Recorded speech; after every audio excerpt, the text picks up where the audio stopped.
Iya, jadi kemana-mana. Bahkan tadi Pak Jokowi juga sudah memberikan statement bagaimana kemudian tindak lanjut dari instruksi yang disampaikan oleh Bu Mega terkait dengan penundaan sejumlah kepala daerah dari Partai PDIP untuk hadir di retret Akmil Magelang, Jawa Tengah. Namun begini Bang Saud, Anda juga merupakan salah satu orang yang pernah menangani kasus korupsi di KPK yang melibatkan elit partai pada saat itu.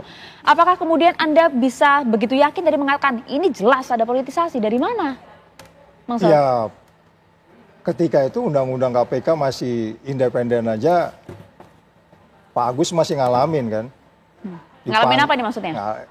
Ya publik udah tahu lah, hentikan kan gitu kan. Intervensi? Ya itu kan menghalangi penyidikan gitu. Itu masih seindependen banget KPK ketika itu. Dan kita nggak peduli dengan itu, kita jalan karena memang multi deliknya dan bukti-bukti dan seterusnya. Walaupun ada proses pra-peradilan dan seterusnya. Tapi ketika kemudian masuk di undang-undang baru itu kan situasinya menjadi berbeda gitu. Sehingga kalau kita katakan bahwa ini kan 2020 udah masuk undang-undang baru ya ketika itu. Terus kemudian bagaimana itu bisa terjadi dalam pengertian rejim ketika itu dengan rejim yang sekarang. Nah itulah akibat kalau memberantas korupsi itu dipolitisasi. Itu yang saya bilang tadi, ini menjadi carut-marut ini karena politisasi. Jadi kalau ini tidak politisasi, nggak seperti ini juga. Meskipun ini kan pemerintahan baru, Bang. Oh iya, pemerintahan baru, kita kan tahu bahwa kita ini kan punya logika. Makanya kan saya bilang tadi, hukum itu harus legal reasoningnya harus kuat gitu. Itu yang disebabkan oleh Todung Mulya Lubis ketika kemudian peradilan tidak memberikan menerima pra-peradilan itu, legal reasoning yang dibuat oleh hakim ketika itu pun nggak bisa diterima. Karena kalau kita bicara legal reasoning itu kan bicara aturan, bicara interpretasi, bisa bicara pelaksanaan, baru bicara implementasi dan seterusnya. Itu kan di situ ada aspek-aspek sosiologi, aspek-aspek macam ruwet di situ, ada psikologi. Nah itu yang saya bilang, ini kasus ini kan masih simpel. Apa prioritas nih sebenarnya? Oh prioritas, ini pimpinan partai. Karena di Indonesia itu korupsi politik.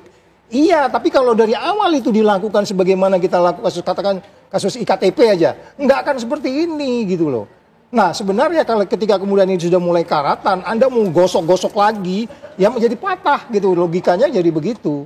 Jadi sebenarnya ya udah karatan, tetapi kemudian bereskan dulu yang prioritas. Analogi yang menarik, Bang Hensa, kalau Anda melihat ini apakah demikian? Bahkan nampaknya jadi kemana-mana, Bang. Jadi kemudian sampai kalau kita lihat kasus penahanan dari Hasto ini justru seperti ibaratnya membuat perlawanan tidak hanya dengan pemerintahan sebelumnya, tapi juga dengan saat ini gitu, Bang.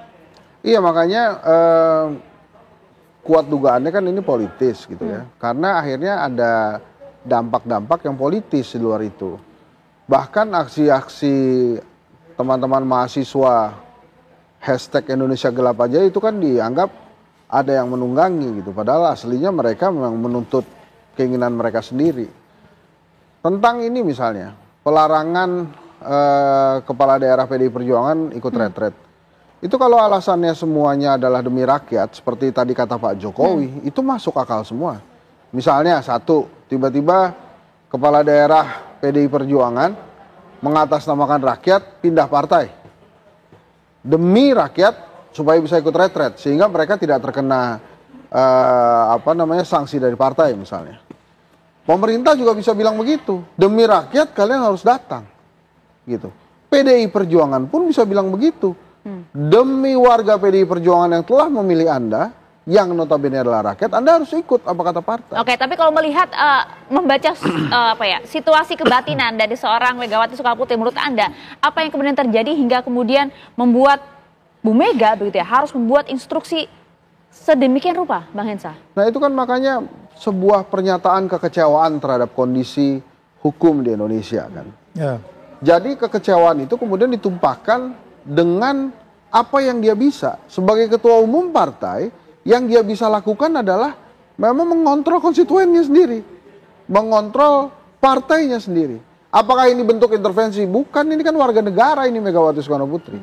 Jadi dia sebagai warga negara yang kebetulan ketua umum PDI Perjuangan, dia menyampaikan protes keras dengan surat instruksi ini. Oke, meskipun kemudian banyak yang bertanya, kalau kemudian yang digaung-gaungkan adalah ini ada campur tangan dari pemerintahan sebelumnya. Namun kenapa kemudian kekecewaan itu dituangkan ke pemerintahan saat ini, Bang Hensa? Ya karena yang ada pemerintahan saat ini. Hasto ditangkap di pemerintahannya saat ini kan. Dan Ibu Mega juga kerap berkomunikasi dengan pemerintahan saat ini. Kekecewaan Ibu Mega itu kan sebetulnya berawal dari tidak bersamanya presiden sebelumnya dengan Ibu Mega di Pilpres gitu kan. Nah tapi semua kejadiannya kan hari ini ya memang karena pemerintahan ini. Ini yang kejadiannya ini paling repot dan paling pening kepalanya kan pemilik ndasmu itu Pak Prabowo gitu kan. Kenapa? Karena ya dia harus menghadapi semuanya, segala hashtag Indonesia gelap, kami bersama Sukatani lah, kabur aja dulu lah, semuanya bertubi-tubi. Nah ini kok nggak selesai-selesai ya? Kenapa harus ada begini-beginian? Nah ini kan juga ternyata pemerintah sendiri kan gagap kan. Ditanya gimana itu PDI Perjuangan bisa nggak datang, oh nanti kita tunggu sampai jam 3 gitu. Tapi kalau misalnya ada yang iseng ya, ini aturan pemerintahnya ada nggak? Payung undang-undangnya ada nggak terhadap dikumpulkannya retret para kepala daerah ini? Selama mereka retret, pelaksanaan kepala daerah, pelaksanaan pemerintahan daerah di daerah masing-masing gimana? Itu dia. Nah ini kan sudah dijawab juga oleh Bima Arya, Wakil Mendagri, bahwa ada landasan hukumnya kok Bang Kapitra, bahwa ada Undang-Undang Nomor 23 tahun 2014 tentang pembinaan, pengawasan dan juga penyelenggaraan pemerintahan daerah. Pada pemilihan sebelumnya juga kami juga sempat dilakukan pembekalan, kok ini memang ada landasan hukumnya Bang Kapitra. Kenapa kemudian muncul instruksi itu? Sekalian ya, ya tentang penghematan juga Bang. Sederhana aja ya. Efisiensi. Tidak ada kepala daerah kalau tidak ada partai politik. Nah rekrutmennya, pintu masuknya partai politik. Meskipun dipilih oleh rakyat? Mana mungkin rakyat bisa milih kalau tidak diajukan oleh partai politik. Ya. Nah permasalahannya adalah surat himbauan itu menunda. Ada musibah di keluarga besar. Di rumah ibu. Lalu anak-anak tidak membangun empati. Kan untuk rakyat kan tidak disuruh ke Jakarta. Tetap stay di daerah masing-masing melaksanakan fungsinya. Lalu yang salah apa? Kalau ini ada payung hukum undang-undang, kenapa 10 tahun yang lalu atau 20 tahun yang lalu tidak ada? Dilakukan retreat. Kenapa hari ini? Undang-undangnya baru tahun 2014, Bang. 2014, 10 tahun belakang?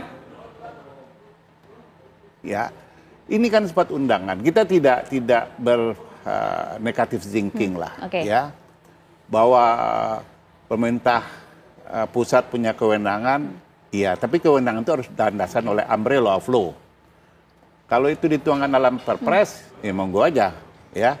Kalau itu diundang untuk melatih fisik, mendisiplinkan itu positif. Tetapi ada hal-hal yang mungkin sifatnya situasional.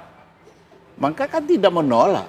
PDIP saya lihat tidak mengatakan tidak menolak, menunda. Lah itu kewajiban dong, ya, buat kader PDIP. Oke, setelah ini kemudian apa yang akan dilakukan PDIP, Bang? Saya hanya gini, saya ingin mengatakan bahwa betul tidak ini negara hukum atau negara kekuasaan, rastat atau mastat. Kalau kita sepakat, ya, dengan undang-undang dasar ini negara hukum, patuhi dong, ya, semua aturan hukum, efisiensi anggaran yang lagi dicanangkan kita dukung, ya, kita dukung. Nah, mudah-mudahan retreat ini tidak menyodot anggaran yang besar.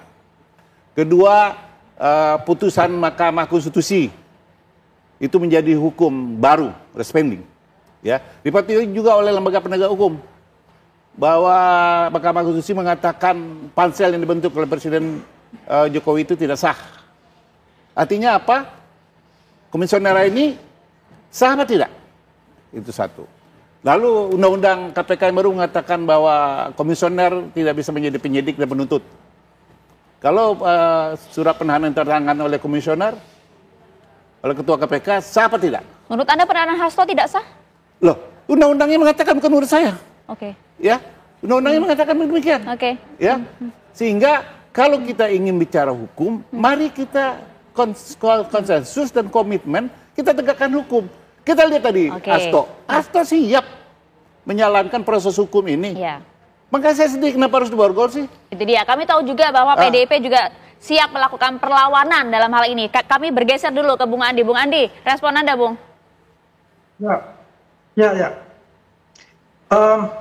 Kalau saya sangat percayalah sama KPK, nggak sembarang lah untuk bisa menahan seseorang tanpa 2 alat bukti yang cukup ya, minimum itu ya. Kemudian saya tertarik apa yang dilakukan oleh Pak Hasto ya, begitu heroik ya, dan terakhir mengatakan usut juga keluarga Pak Jokowi dan Pak Jokowi itu. Ya ini sangat menarik juga, kok sampai seperti itu gitu. Saya rasa kan Pak Hasto kan punya berteman baik banget ya dengan Pak Jokowi pada masa pemerintahan beliau. Kapan Pasti dulu, juga Bang? adalah benefit-benefit juga yang didapat dari sana kan gitu. Tapi oke lah, karena itu masalah politik yang terjadi ya, sehingga terjadi macet dan sebagainya, sehingga ya semua disalahkan lah ke Pak Jokowi itu. Nah sebaiknya ya itu aja kita bilang tadi, dari dulu juga publik ini bertanya-tanya gitu loh. Ya, ini udah sebulan lah kalau nggak salah itu, di mana itu barang bukti bahwa Pak Jokowi itu ada di sana, ya, video lah dan sebagainya itu, ya, cobalah dibuktikan segera gitu. Jadi tidak ada lagi ya kalau katakan seperti drama Korea gitu loh. Endingnya ntar juga nggak jelas gitu. Oke, kalau begitu Bung Andi, kita lihat Jadi nanti itu, bagaimana drama Korea berikutnya dan juga bentuk babak baru dari perlawanan PD Perjuangan. Terima kasih Bung Kapitra, terima kasih Bung Saur.